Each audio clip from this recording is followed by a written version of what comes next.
So, welcome to our program, and today my guest is Omar Ashur, professor and security and military studies academic and author. And actually, if I'm not mistaken, you're almost our friend, my special friend, because we still connected after our first recording the program almost a year ago. So I'm so welcome to see you again. I am very happy to be here, and I am definitely proud and happy to be a friend of you and a friend of Ukraine. Thank you very much. And I want to ask a lot of questions since we haven't talked on professional items during all this year. Mostly you're worried about the situation in Kiev and my personal security as well. So thank you for this too. But first I want to start, if you saw the parade on the Red Square this year on the 9th of May, have you seen maybe all of this performance or maybe just parts of this performance? And what's your impressions of why is that happened? What for it was in this particular matter, like real performance, actually? To be fair, I thought if they canceled it, it would have been less humiliating. Because to start they started the parade as usual with the T-34 as a symbol of the World War II armored vehicles. But then there was nothing else after the T-34.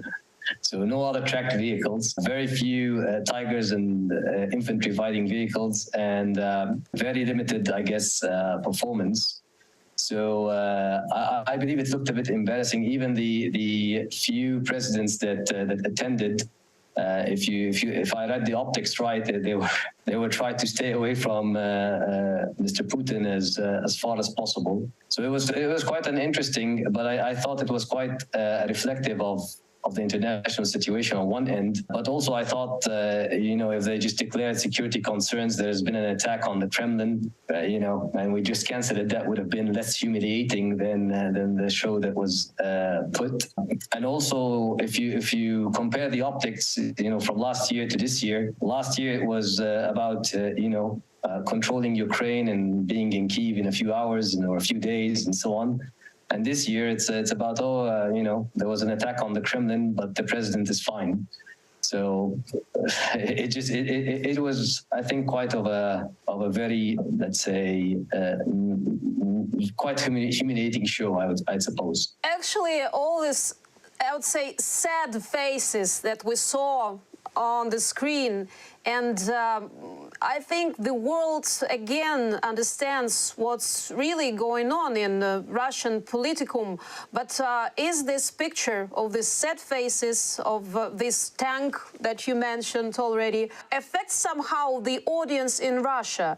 Or this performance was quite enough for the people who are still stays in Russia and like hostages of Putin? I think the issue is I don't have actually a lot of public opinion polls, and we don't know how accurate are they to be conducted in Russia. But what I think is that there are quite a few messages, to be fair, not just the T-34, but also like the cancellation of the, between quotations, mainly because people will ask about, okay, so these are the relatives of the fallen in World War II. But what about our fallen in 2022, 2023? And also, I think it was a bit of an insult when they started. I think Putin started with the talking. The whole speech, I think it was the whole 40 minutes was about Ukraine in a way. It was not about the fallen fighting Nazi Germany in World War II, which includes, by the way, Ukrainians and Belarusians and others. But it was about the war in Ukraine. So I would have thought the relatives and the audience would think, okay, so this is about Putin's project more than about Russia's national security, and so that's on one end. But on the other end, it's clear. If the force that attacked Ukraine on the 24th of February, 2022. was about 200,000 strong. And now the conservative estimates are saying that Russian casualties, which means dead, wounded, missing, or POWs, is about 200,000. That's the whole force. Basically, Ukraine destroyed the force that it attacked it in February. And those 200,000 either have relatives or friends or acquaintances or colleagues, so on and so forth. This is plus the newly mobilized who are also suffering, and we see them on the videos. So I think all the media, the Russian media, is misleading well. I think it's this level of losses is probably felt on the ground. Plus the alternative media, you saw the media bloggers and what they're doing.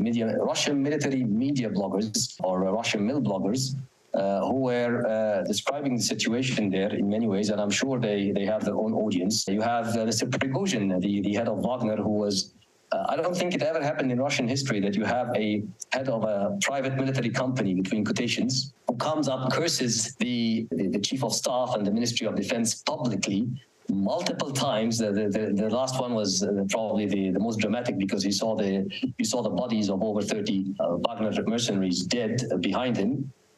But curses them publicly and accuses them of more or less undermining his colonial efforts, between quotations, to attack in Bakhmut. I think all this is sent to the Russian public, and I think it will have implications. If Chechnya won August 1996, when the Chechen forces took back Grozny, or besieged over 10,000 Russian soldiers in Grozny, and forced later on the Russian leadership to sign a ceasefire, that was not covered as much as what is happening in Ukraine now. What's happening in Ukraine now is covered probably 10 or 20 times more in many ways and in multiple aspects. So I think eventually it will have an impact.